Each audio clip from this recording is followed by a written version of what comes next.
그리스도인과의 일 시리즈 네 번째 시간이 되었습니다. 지난 금요일은 이번 훈련 시간으로 다른 주제를 좀 다루었지만 이제 다시 일 시리즈로 돌아오게 됐는데요. 오늘 나눌 말씀의 주제는 길을 잃다인 것입니다.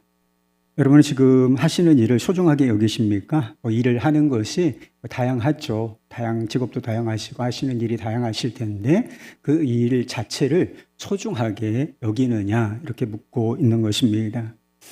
예수 믿는 사람들의 일의 관점이 되게 중요하다고 말씀을 드렸어요. 그래서 일에 대한 관점을 세 줄을 통하여 다루었던 것입니다. 그래서 일은 축복이고 세상에 하찮은 일은 없고 일은 소명이다 이렇게 말씀을 드렸어요.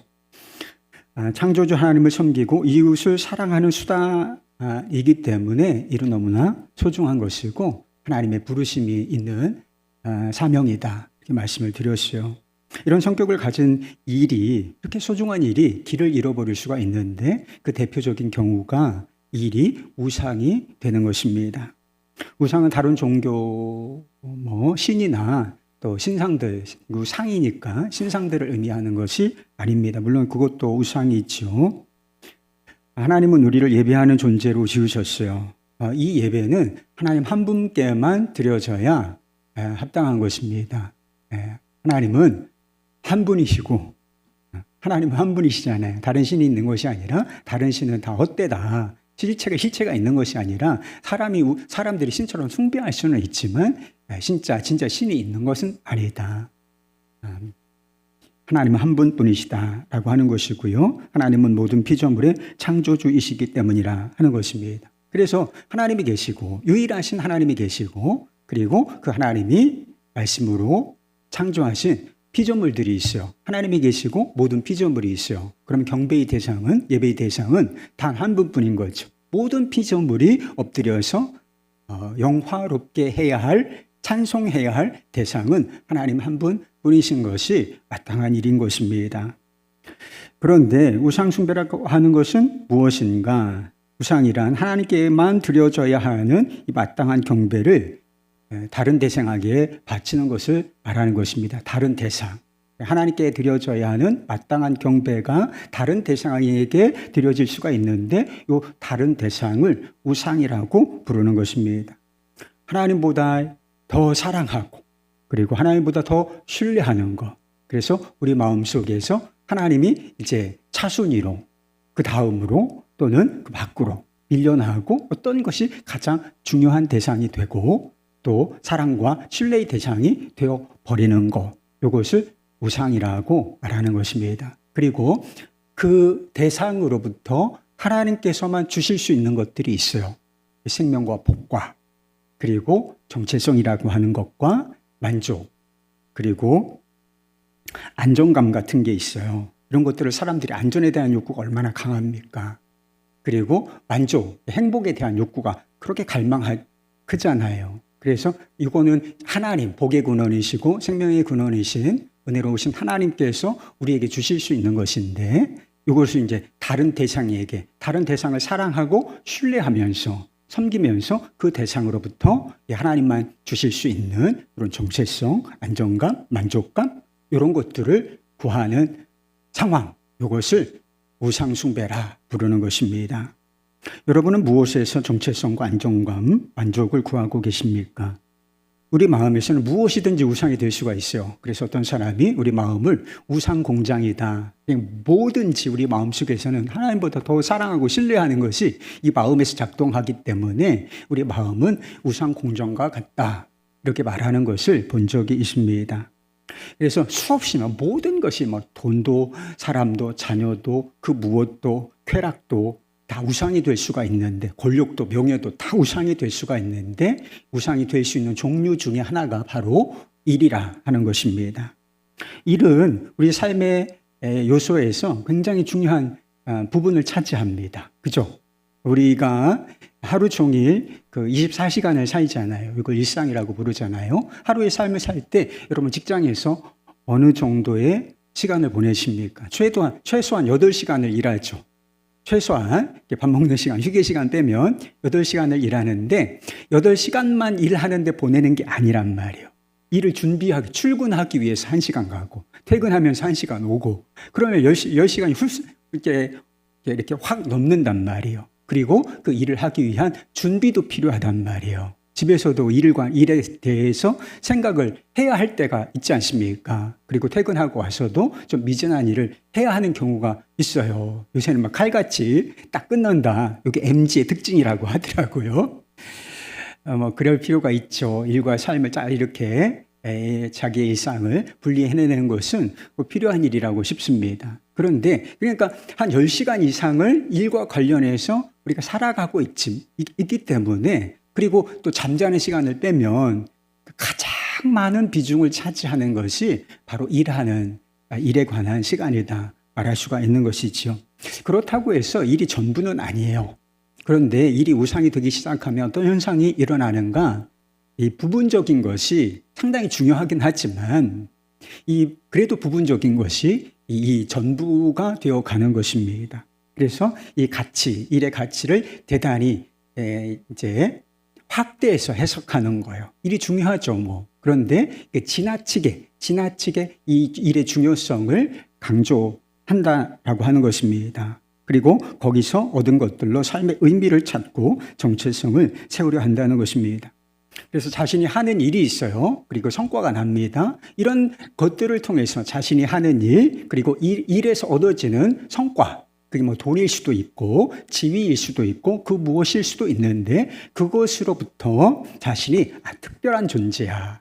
세상에 다 사람들이 이렇게 많은데 이 사람들보다 나는 특별한 존재고 가치 있는 존재다라고 하는 것을 확인하고 싶어하는 상태, 이게 바로 일이 우상이 된 상태다라고 하는 것입니다.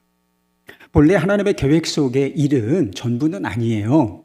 수단입니다. 말하자면 하나님의 명령을 따라서 이 피조물들, 그래서 하나님과 동역하는 수단이 바로 일인데, 그래서 하나님께서 창조하시고 이 피조 세계를 돌보시는데 우리를 이제 우두머리 관리인으로 삼으시고 이게 창조물들을 잘 관리하고 돌보는 책임, 그 명령을 우리에게 주셨죠. 이것은 거침이 없는 일이었고, 그리고 아주 즐거운 활동이었습니다. 그런데 타락 이후에 일이 어떻게 변질되는가를 보여주는 것이 바로 오늘 본문 말씀입니다. 이런 수단이에요. 하나님이 창조하신 세계를 돌아보는, 하나님의 명령을 따르고 하나님을 섬기는, 그리고 하나님께서 섬기라 하신 세계와 사람들을 사랑하는 수단입니다. 그런데 이게 어떻게 변질이 되느냐? 창세기 4장부터 기술이 발달하기 시작해요. 그래서 기술이 권력을 쌓는 도구가 됩니다. 그래서 예전에는 그냥 돌이나 흙으로 이렇게 무슨 집을 만들고 그랬던 모양이에요. 그런데 오늘 본문 말씀에 보면 벽돌을 구웠다고 나오죠. 이게 막 수천 년 전의 일이거든요. 이 구운 벽돌이 이때부터, 지금도 벽돌을 구워서 쓰거든요. 그죠? 벽돌을 다 구워서 씁니다. 진흙으로 틀을 만들어서 뭐 구멍을 좀 내고, 그래서 그런 기술적인 요인들이 있는 거죠. 구멍을 내는 이유.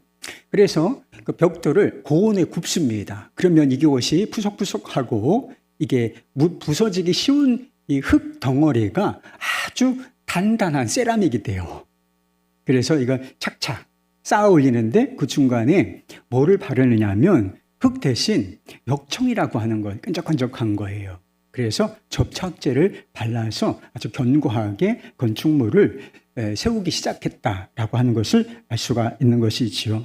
그래서 이런 기술을 개발을 했는데, 기술의 발전이 이제 사람에게 아직도 하나님의 형상이 남아있고 지혜가 남아있기 때문에 이게 기술의 발전이 이루어지는 것은 당연한 일이에요. 당연한 일인데, 이 기술의 발전을 통해서 어떻게 하느냐. 일의 발전이, 일에 이제 능숙해지고 기술의 발전이 생겼는데 이곳으로 바벨탑을 쌓는다는 거예요. 사람들이 바벨탑을 쌓았다는 사실보다 더 중요한 것이 있어요. 그 바벨탑을 왜 쌓았느냐. 그 이유가 중요한데 그 이유를 밝혀주고 있습니다. 4절 말씀이에요. 또 말하되 자, 성읍과 탑을 건설하여 그 탑 꼭대기를 하늘에 닿게 하여 우리 이름을 내고 온 지면에 흩어짐을 면하자 하였더니, 발전된 기술을 이용해서 성과 탑을 쌓은 이유가 무엇인가? 그것도 하늘 높이 막. 그래서 하늘 높이 막. 그래서 이 바벨탑이 뭐 이렇게 지구라트라고 해서 이런 삼각형이다. 뭐 이렇게 피라미드하고 뭐 비슷하진 않지만 하여튼 뭐 몇 층 높이다. 이렇게 추적하는 사람들도 있긴 해요. 근데 굉장히 높이가 이 당시에는 아주 이제 고층 건물이었어요. 근데 왜 하늘에 닿도록 발전된 기술을 향해서 이런 탑을 쌓았는가? 그 목적이 바로 우리의 이름을 내는 것에 있었다라고 하는 것입니다. 이를 통해서 이제 거대한 건축물, 이제 유형의 어떤 건물을 쌓아내는 거죠. 건물, 이제 일의 결과가 눈에 보이는 것입니다. 그래서 그 보이는 것을 통해서 자신들의 이름을 내려 했다. 다르게 말해서 정체성을 얻으려고 했다는 것입니다. 우리가 누군가? 우리가 누구예요? 우리의 기술이 이와 같이 발달했고, 그리고 우리가 쌓은 이 건물, 이것이 우리 자신이다. 우리는 이렇게 위대한 건물을 쌓아낼 수 있는 존재다. 그런 자신들의 이름을 그런 식으로 내기 위하여 이들이 이를 통해서 이와 같은 바벨탑을 쌓아냈다라고 하는 것입니다. 이것이 요즘 많은 사람이, 그래서 뭐 고대에 있었던 수천 년 전에 있었던 이런 일인데 이게 형식만 바뀌지 계속 반복되는 것입니다. 사람이 바뀌지 않기 때문에 똑같아요. 그래서 이것이 많은 사람이 이를 바라보는 관점이고 일하는 목적이 된다는 것입니다. 사람들이 끊임없이 성공이라고 하는 바벨탑을 쌓기 위해서 그렇게 부단히 애를 쓰는 이유가 뭐예요? 다 밑을 바라보는 사람 없어요, 제가 보기에는. 그죠? 일을 딱 이렇게 벌써 경쟁이 있잖아요. 어제 수능 시험 있었지만 시험을 보면 1등부터 전국 몇십만 등까지가 쫙 나와요. 그래서 다 고지를 바라보고 그리고 이렇게 성공이라는 고지를 향해서 최선을 다하여 달리는 그런 모습을 보이는데 그런 이유가 무엇인가? 그것을 통하여 자신의 가치를 증명하기 위하여 그 세상에 이름을 내기 위하여 그와 같이 열심히 일하고 또 성공하려고 애를 쓴다라고 하는 것입니다. 정체성이라는 것과 자존감이 필요해요. 사람은 자존감. 여러분 자존감이 좀 높으세요? 자존감이 높은 사람이 행복한 사람이에요, 여러분. 자존감이 낮으면 그래서 상처를 쉽게 받아. 별것 아닌 말들도 관계 속에서 깊이 상처를 받고 그 상처 속에서 잘 헤어나오지 못한다는 통계적인 결과가 있어요. 불행해요. 그래서 스스로를 누가 나를 불행하게 해서 내가 불행해지는 것이 아니라 자신을 바라보는 관점이 비천하기 낮기 때문에 항상 나는 못났어. 항상 나는 모자라. 뭘 해도 잘 안 돼. 다른 사람이 나를 우습게 볼 거야. 이런 감정으로 꽉 차 있기 때문에 그러니까 자신의 실체보다도 자신을 훨씬 저평가하는 거죠. 실체보다도 저평가함으로 말미암아 스스로를 그냥 불행하게 만드는 상황, 그런 게 얼마나 많은지 모릅니다. 그래서 사람들은 자존감을 높이기를 원해요. 자존감을 높이기를 원하는데 어디에서 자존감을 얻으려고 하는가? 일을 하고 일을 통해서 얻어진 결과, 또 성공을 통해서 나는 성공했어. 다른 사람들이 해내지 못하는 것을 나는 했고 나는 다른 사람들보다 나은 좋은 직업을 가지고 있어. 이런 것을 통해서 나는 괜찮은 사람이야. 이런 자존감을 확보하려고 정체성을 확인하려고 하는 모습을 보이고 있다라고 하는 것입니다. 이렇게 일에 교만이라고 하는 바이러스가 침투하면 어떤 일이 벌어지는가? 우선 지나친 경쟁과 소외를 낳게 된다는 것입니다. 모든 사람이 성공할 수 있는 것은 아니죠. 모든 사람이 성공을 향해서 달려가지만 모든 사람이 그 자리를 차지하는 것은 아니에요. 반에 요즘에 몇 명인지는 잘 모르겠는데 한 30명 정도 된다고 한번 생각해 보십시다. 그러면 1등은 30명이 다 1등을 할 수 있나요? 아니죠. 30명 중에 1등은 한 사람이에요. 한 회사 직원이 한 1000명쯤 되면 중견기업이라고 할 수가 있죠. 그런데 이런 중견기업에서 대표이사가 몇 명일 것 같습니까? 이사는 몇 명 될 수 있지만 대표이사는 그래서 최고의 리더십을 가진 사람이죠. 대표이사는 단 한 사람밖에는 없다라고 하는 것이죠. 성공이라는 하늘은 한정되어 있기 때문에 그 자리에 오르려고 하는 사람이 많으면 많을수록 어떤 상황이 되겠습니까? 경쟁이 아주 치열하다는 거예요. 이 경쟁이 한국에서는 이제 학교에서부터 경쟁이 그렇게 심해요. 제가 다른 나라 이렇게 아주 많이는 가보지 않았지만 애들이 좀 편안해요. 편안해. 그래서 체육복 입고 테니스 치고 운동장에서 막 자기들끼리 이렇게 막 운동하고 그리고 뭐 이렇게 특별 활동하고 이런 모습을 봤어요. 근데 우리는 다 저희 딸들도 뭐 학원을 다니긴 하는데 그냥 좋은 대학교 가는 게 목표잖아요. 수능에서 좋은 점수 얻는 거. 뭐 그런 것을 그래서 하여튼 성공 경쟁에서 이기는 거. 그래서 좋은 대학에 들어가고 좋은 대학에 들어가야 좋은 직장에 들어가고 좋은 직장에 들어가야 급여를 많이 받고 성공했다. 이런 평가를 받는 그런 세상 구조 속에서 살아가고 있는 것이 아닌가요?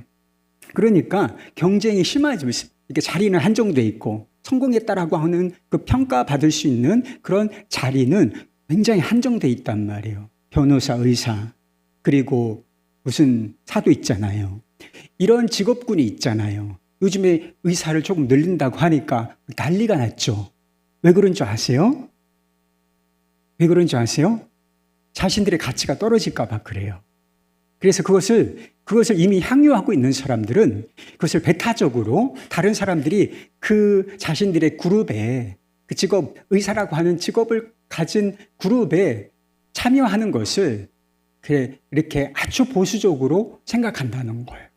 왜? 우리는 이미 경쟁에서 승리했기 때문에 이 문이 넓어지면 안 된다. 그렇게 생각을 하는 것이죠. 물론 타락한 세상에서 경쟁은 불가피한 측면이 있어요. 그리고 경쟁이라고 하는 것이 어떤 선한 상황을 낳기도 해요. 긍정적인 측면도 있는 게 사실입니다. 그러나 자기 이름을 내기 위한 이기적인 욕망에서 나오는 교만의 바이러스가 침투한 일 속에서 나오는 그런 경쟁은 무엇을 낳느냐? 긍정적인 방향으로 작용하지를 않고 도리어 부정적으로 파괴적인 방향으로 그런 결과들이 나온다는 것입니다. 일은 하나님을 사랑하고 섬기고 그리고 이웃을 사랑하는 수단이에요. 이게 하나님께서 애초에 우리에게 일을 주셨을 때의 그 일의 목적입니다. 그런데 경쟁, 성공이라는 바벨탑을 향하여 막 달려간단 말이에요. 그 바벨탑을 그런데 나만 그 탑을 쌓는 게 아니라 주변에서 다 그 탑을 향하여 달려간단 말이에요. 그러다 보면 이게 사랑이 되겠어요? 이를 통해서 사랑하라고 하셨는데 성공을 해도 사랑하기 위해서 그 하나님께서 허락하신 그 좋은 결과를 나누기 위한 목적이 반드시 있어야 되는 거예요. 그런데 그 성공이라는 바벨탑 그것 자체가 목적이 되면 어떤 결과가 나오느냐? 저놈이 못해야 되는 거예요. 내가 저 사람 위에 서려면 밟고 일어서야 되는 것입니다.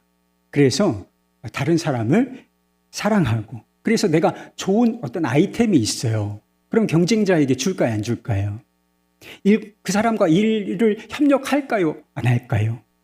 그리고 좋은 결과가 나오면 그 공을 같이 나누겠습니까? 아니면 독차지하겠습니까? 다 독차지하려고 한다는 거예요. 다 물리치고 독차지하려고 하고 그러니까 이를 통해서 하나님이 계획하신 일이 성취되는 것이 아니라 그 반대의 결과 하나님께로부터 멀어지고 또 이웃으로부터 멀어지고 다른 사람을 소외시키는 그런 부정적인 결과를 낳게 된다라고 하는 것입니다. 아마데우스라는 영화가 있어요. 모차르트에 관한 영화인데 주인공은 모차르트가 주인공이 아니라 모차르트의 실제 경쟁자였던 사람이 있습니다. 사람이 살리에르라고 하는 사람인데 주인공은 이 살리에르입니다. 살리에르는 작곡가로서 성공을 구하면서 하나님께 이렇게 기도했어요. 그 영화에 나오는 장면이에요. 주님, 저를 위한 위대한 작곡가로 만들어 주소서. 음악을 통해 주님의 영광을 찬양하게 하시고 나 또한 찬양받게 하소서. 신이시여, 저를 전 세계에서 유명하게 만들어 주소서. 저로 불멸의 이름을 갖게 하소서. 제가 죽은 뒤 저의 음악으로 인해 사람들이 영원히 사랑을 담아 제 이름을 부르게 하소서. 그 대가로 저의 순결과 근면과 가장 깊은 겸손과 제 인생의 모든 시간을 드리기로 맹세합니다. 그리고 제가 할 수 있는 한 최대한 다른 사람을 돕겠습니다. 아멘. 또 아멘. 이렇게 기도한다는 거예요. 작곡가로서 성공하려고 하는 이유가 무엇입니까? 바벨탑을 쌓았던 사람들처럼 자기 이름을 내기 위해서, 자기 이름. 그래서 하나님도 찬양을 받으실 뿐만 아니라 나도 찬양을 받고 내 이름이 대대손손 사랑으로서 기억되고 불려지기를 원하는 그런 욕망과 동기에 의해서 지금 저를 작곡가로서 성공시켜 주십시오. 제가 그 대가로 모든 것을 다 바치고 이웃도 섬기고 성실하게 제가 살아보겠습니다. 이렇게 이야기를 했다는 것입니다. 본래는 음악가들이 음악을 잘 취지에 맞게 연주를 하면 그것으로 이웃을 섬길 수가 있어요. 그래서 좋은 음악회 가서 정서적으로, 그래서 다윗이 음악 치료사였던 거 여러분 아십니까? 사울이 막 정신이 막 이렇게 이상해진단 말이에요. 막 정신이 이렇게 이상한 사람, 정신적으로 피폐한 상태가 되었을 때 이 다윗이 하프를 연주하고 아름다운 음악을 연주하면 다시 이렇게 정신이 돌아오고 치유가 되는 그런 상황이 성경에도 묘사가 되어 있어요. 그래서 아름다운 음악을 연주하고 노래를 듣는다는 것은 마음의 위안을 얻기도 하고. 그래서 음악가가 있습니까? 그러면 우리 중에 음악가 있어요? 음악가는 굉장히 소중한 역할을 하는 거예요. 사람들의 마음에 위로를 주고 그것으로 구원을 할 수 있는 것은 아니지만 사람들의 심령을 이렇게 만져주는, 이웃을 사랑하는 그런 좋은 도구를 가지고 있는 것이지요. 그러나 이 살리에르는 그렇게 음악으로서 이웃을 섬기려는 것이 아니라 성공이라고 하는 탑을 쌓기 위하여 제가 이웃을 섬기겠습니다. 이웃을 섬기면 저를 귀하게 보시고 저에게 성공을 주십시오. 그래서 하나님한테 딜을 치는 거예요, 말하자면. 이렇게 기도하는 사람들이 사실은 많아요. 제가 무엇을 하면 주님 무엇을 이루어 주십시오. 이 바벨탑을 쌓는 방식이라니까요. 하나님 그 일을 통해서 이웃을 사랑하고 섬기라고 하셨는데 조건을 걸어서 제가 이렇게 하면 제게 성공을 주시고 저를 높여주십시오. 이런 방식이 다 바벨탑을 쌓는 방식이다. 살리에르는 자신이 하나님께 맹세한 대로 여자와 교제하는 것도 멀리하고 음악 공부에 열심히 정진해요. 그리고 많은 음악가들을 무료로 가르치고 그리고 가난한 이웃들을 이렇게 도왔습니다. 마침내 그가 원하던 음악가로서 성공을 하게 되는데 궁정음악장이 돼요. 그래서 왕궁에서 음악을 연주하는 사람들의 악장이 된단 말이에요. 그러니까 한 분야에서 그 사람 딱 한 사람밖에 없어요. 그러니까 굉장히 성공한 위치에 오른 사람이죠. 이게 실존의 인물이라니까요. 영화지만. 문제는 언제부터 시작이 되느냐 하면 모차르트라고 하는 천재적인 음악가, 작곡가가 혜성처럼 등장을 했다는 거예요. 그래서 살리에르가 밤을 새고 막 작곡, 음표를 그리고 곡을 만들고 이렇게 선을 보여도 그냥 이 천재적인 재능을 따라갈 수가 없는 거예요. 그 모차르트가 그냥 즉흥적으로 연주하는 그 연주를 당해낼 수가 없는 것입니다. 그래서 질투심과 시기심, 이게 무서운 거거든요, 여러분. 사람을 죽여요. 그래서 이게 막 들끓어서 정신적으로 나중에는 아주 피폐한 상태가 된다는 것입니다. 그리고 이렇게 모차르트는 방탕하고 신실하지도 않고 막 지 맘대로 사는데 하나님께서 이 사람을 좀 징벌하시면 다리라도 하나 부러뜨리시면 좋을 텐데 이게 멀쩡한 거예요. 그래서 저를 그대로 내어버려 두시는, 사람들로부터 환호를 받게 하시는 하나님을 이제 적으로 규정하고 이 모차르트를 이제 무너뜨리기 위해서 자신의 전생애를, 그래서 성공한 음악가게 되기 위해서 전생애를 걸었던 것이 방향이 이제 완전히 틀어져서 이제 모차르트 하나를 무너뜨리는 것으로 이제 모든 에너지를 쏟기 시작합니다. 그래서 아마데우스에서 방탕하고 신앙심이 없었던 사람은 모차르트였어요. 자기 마음대로 사니까. 그런데 하나님에게서 더 멀리 떨어진 사람, 이웃에게 더 심한 피해를 주었던, 고통을 주었던 사람은 누군가? 이 영화에서 성공했던 인물. 정말 신실하게 최선을 다해서 일했던 그 살리 에르라고 하는 인물이었다는 것입니다. 일이 우상이 되면 또 어떤 결과를 가져오는가? 일에서 얻어지는 것들로 삶에서 의미를 찾고 정체성을 세우려고 한다면 결국 일하는 의미가 사라진다라고 하는 것입니다. 결국 여기다 일의 모든 것을 걸면, 올인하면 결국은 어떻게 된다? nothing이 된다는 거예요. 이게 아무것도 얻지 못하는 그런 상태가 되어버린다. 그래서 솔로몬이 전도서를 기록하지 않았습니까? 그래서 솔로몬은 낙을 누리는 것, 그것을 목표로 삼고 어떤 방식으로 낙을 누리는가. 그래서 쾌락주의자처럼 살아보기로 결정을 했다고 했습니다.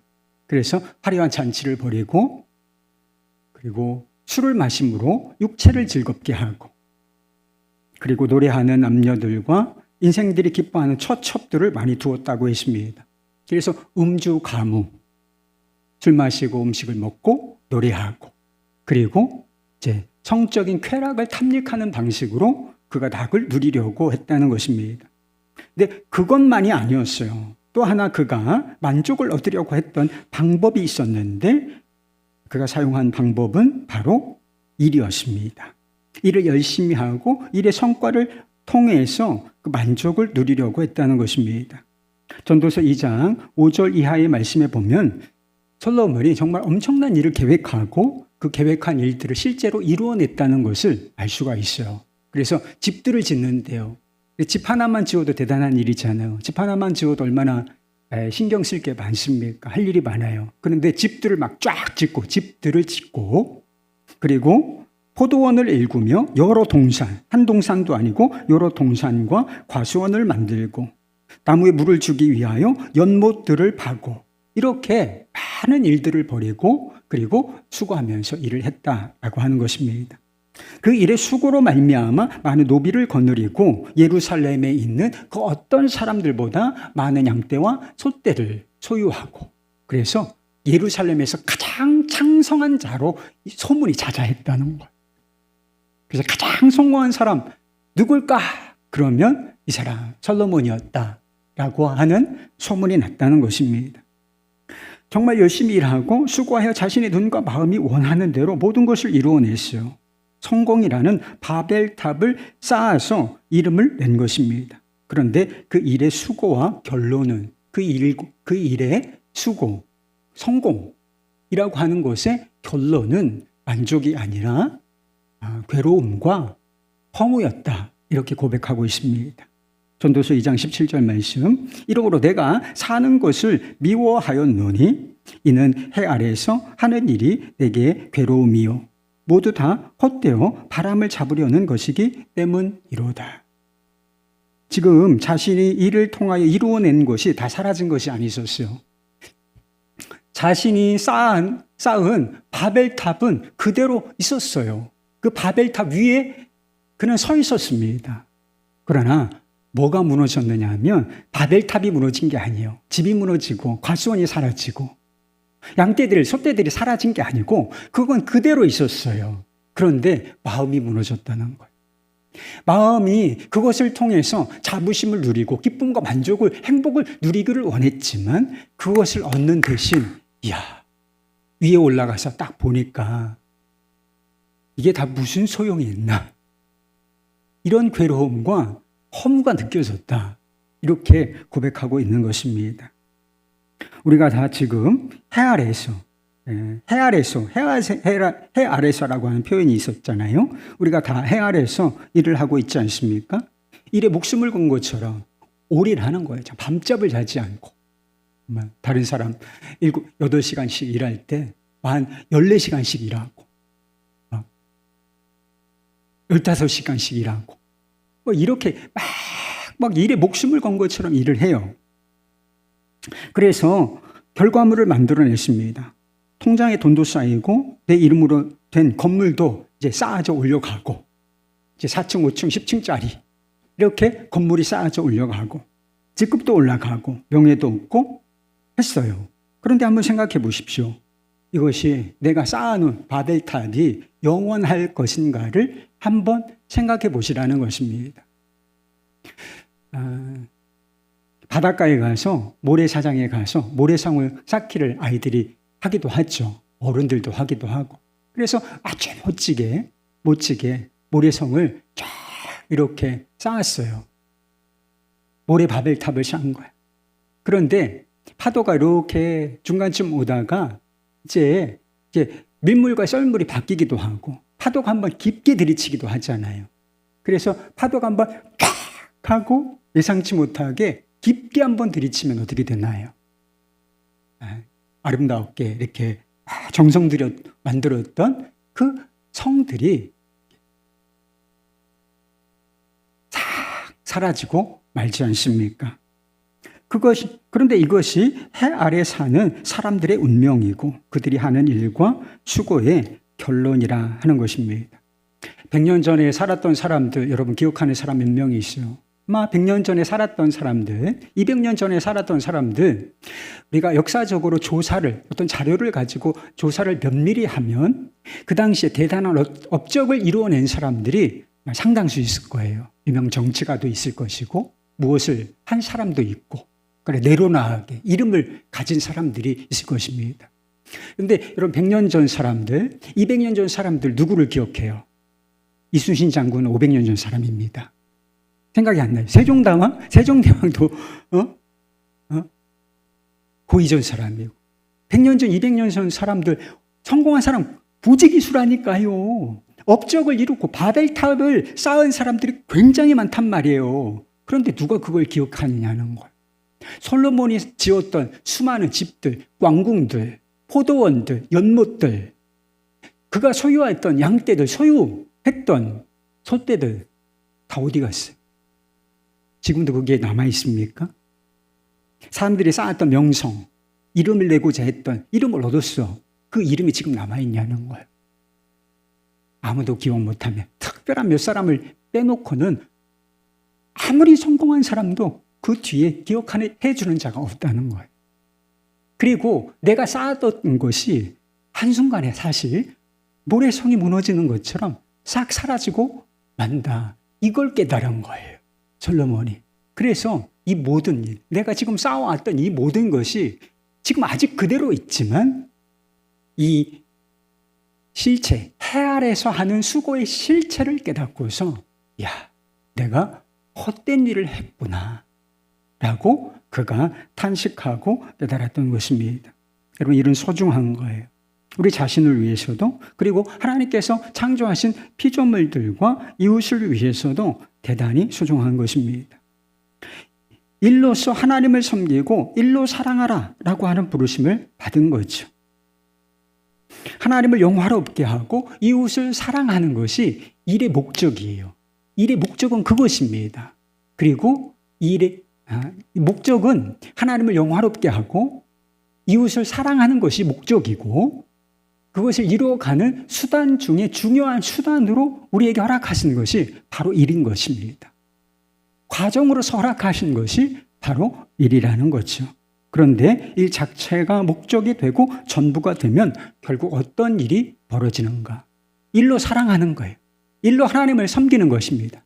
쭉 살아가면서 허락하신 날 동안 그렇게 하나님을 섬기고 이웃을 사랑하며 살아가는 거예요. 일을 통해서. 그런데 일이 전부가 됐어요. 일이 목적이 되었습니다. 그러면 결국 어떻게 되느냐?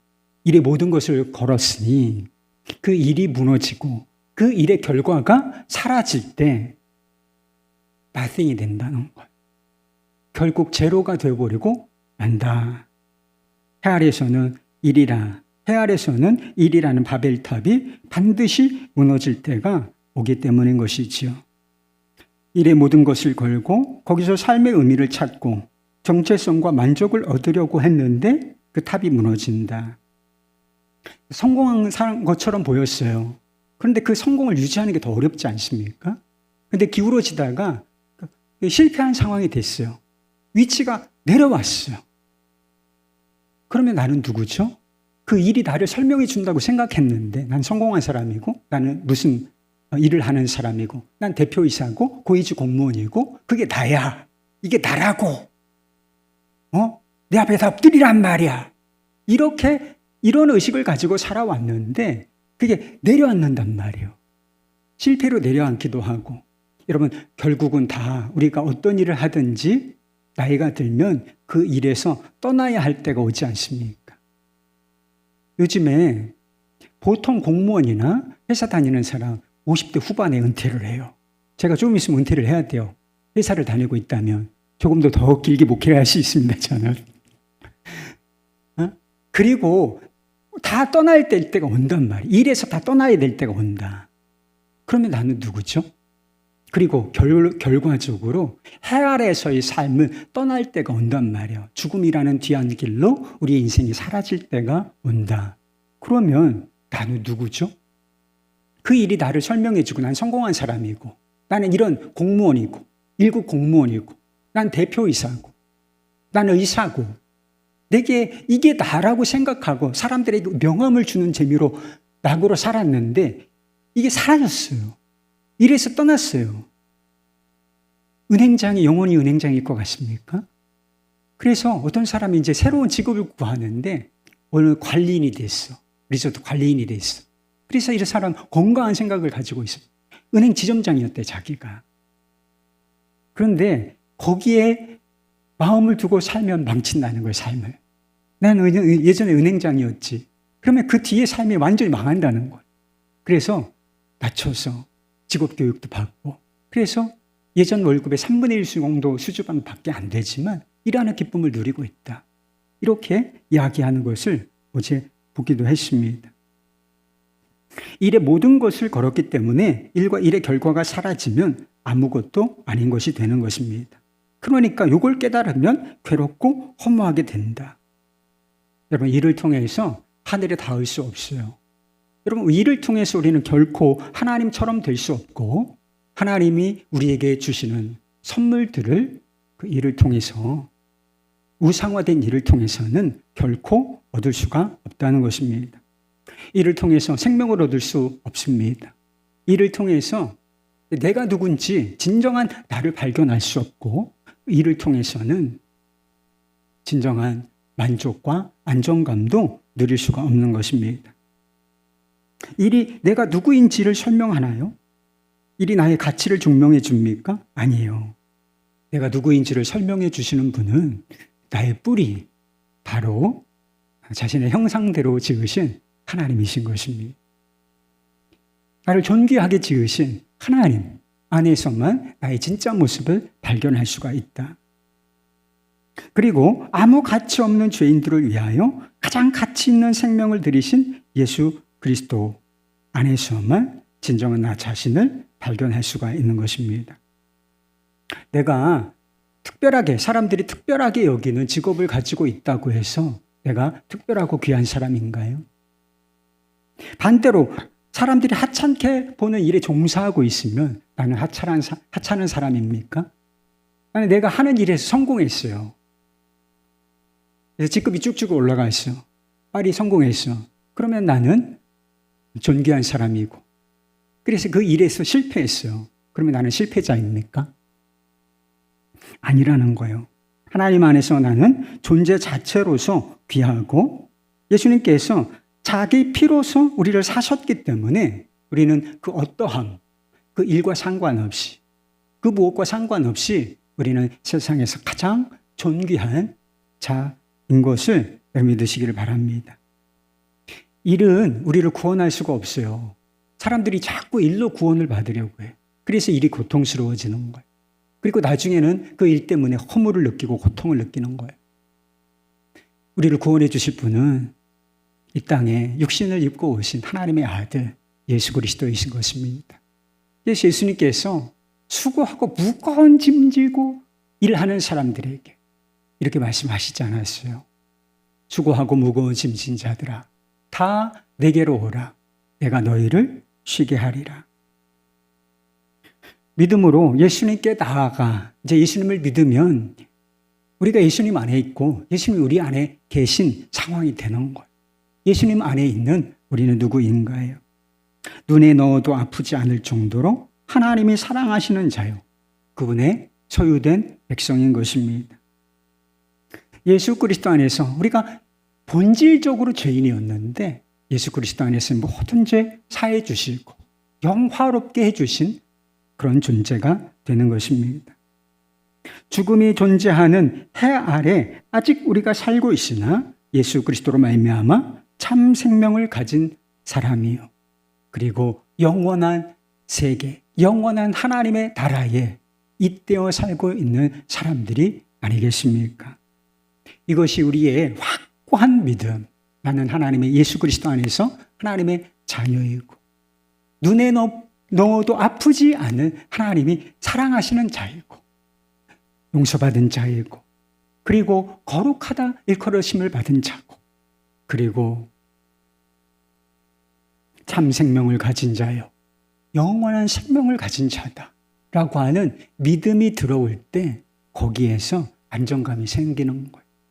어떤 상황의 변화가 있다 할지라도 우리의 심령은 흔들리지 아니하며 거기서 안정감을 누릴 수 있게 된다는 것입니다. 예수님 안에서 구원을 얻고 마음에 쉼을 얻게 되면 이런 하나님께서 계획하신 자리로 돌아가게 돼요. 우리가 예수 그리스도 안에서 하나님과 바른 관계를 회복하고 하나님이 유일하신 나의 하나님, 아버지 경배의 대상이 되면 이제 모든 것이 질서가 잡힌다는 거예요. 교만이 꺾이고 이래서 교만이 사라지고 이제 하나님이 만드신 질서 아래 들어온다. 그래서 하나님을 섬기고 이웃을 사랑하는 수단으로서 하나님께서 애초에 계획하신 대로 이 일이 자리를 잡게 되는 것입니다. 일에는 여전히 수고가 따라요. 우리가 아직 타락한 세상 속에서 살고 있기 때문에 우리가 구원받은 자로서 일하고 살 때도 힘든 구석이 있는 것입니다. 그래서 이것을 이상하게 생각하면 안 된다 그랬어요. 가시덤불과 엉겅퀴가 아직 자라고 있어요. 그러니까 일에는 아직도 수고가 따릅니다. 그러나 일의 목적이 완전히 달라지는 거잖아요. 하나님의 영광을 위하여 일하는 사람에게 하나님은 기쁨을 허락하여 주신다라고 하는 것입니다. 그래서 전도서 아까 3장 13절에 일에 대한 태도가 바뀌어요. 사람마다 먹고 마시는 것과 수고함으로 낙을 누리는 것이 그것이 하나님의 선물인 줄로 또한 알았도다. 일에서 우리가 성공해서 기쁨을 얻는 것이 아니라 하나님이 뜻하신 대로 일을 하고 주어진 일을 함으로써 그 안에서 기쁨을 누리게 된다라고 하는 것입니다. 이거 언젠가 한번 말씀드렸던 적이 있는데요. 에릭 리델이라고 하는 사람에 대해서 아실 것입니다.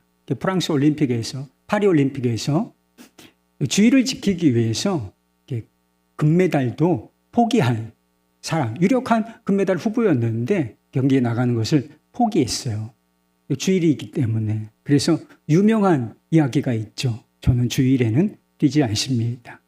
이것이 그분의 고백이었어요. 그런데 에릭 리델과 함께 이 경기에 참여한 사람이 있었는데 해럴드 에이브러햄스라고 하는 사람이에요. 이 두 사람의 이야기가 불의 전차라고 하는 영화로 만들어졌습니다. 이 영화에서 두 사람의 차이가 극명하게 드러나는데 이 영화에서 설명하는 두 사람의 차이는 어떤 것인가? 에릭 리델과 에이브러햄스는 모두 다 금메달을 향해서 최선을 향해서 달렸어요. 하나님을 믿는다고 대충 해도 됩니까? 아니죠. 금메달을 목표로 최선을 향해서 에릭 리델도 그리고 해럴드 에이브러햄스도 같이 최선을 다했다는 것입니다. 하지만 에이브러햄스가 최선을 다해 달리는 목적은 자신의 능력을 증명해 보이는 것이었어요. 그래서 그 영화에 보면 경기를 뛸 때 이런 독백을 하는 것을 보게 된다는 것입니다. 내 존재 가치를 증명할 시간은 10초 안에 있다. 그래서 빠르게 달리고 금메달을 획득함으로 말미암아 내 가치, 내가 얼마나 탁월한 자인지 이것을 증명해 보이겠다라고 생각했던 것이죠. 에이브러햄스는 달릴 때뿐만 아니라 쉴 때조차 힘들었대요. 몸은 쉬고 있었지만 마음은 쉬지 못했어요. 쉼없이 달리기를 통해서 자신의 존재 가치를 증명해야 한다고 생각했기 때문에 그의 마음이 결코 쉴 수가 없었다는 것입니다.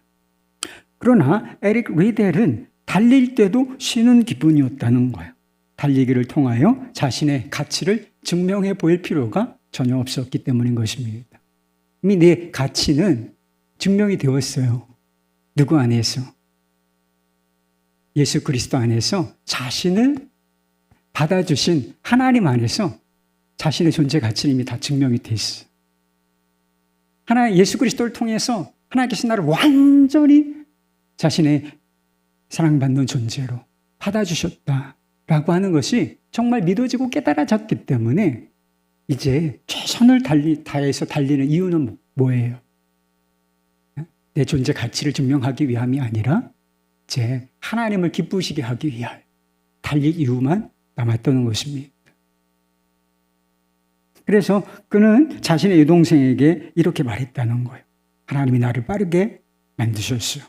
달릴 때마다 그분이 기뻐하시는 게 느껴져. 한번 생각해 보세요. 여러분은 에이브러햄스처럼 일하고 계십니까? 아니면 리델처럼 일하고 계십니까? 그리스도 예수 안에서 나는 하나님께 완전히 받아들여진 자다. 하나님이 사랑하시는 존귀한 자녀다. 이 믿음 안에 굳건하게 서시기를 바랍니다. 이를 통해서 나를 설명할 이유가 없어요. 나는 하나님의 자녀다. 예수 그리스도 안에 있는 자다. 이걸로 모든 설명은 된 것입니다. 이게 죽음 이후에 이제 심판대 옆에 서겠죠. 천국문 앞에 섰을 때 너 누구냐? 그리스도 예수 안에 있는 자입니다.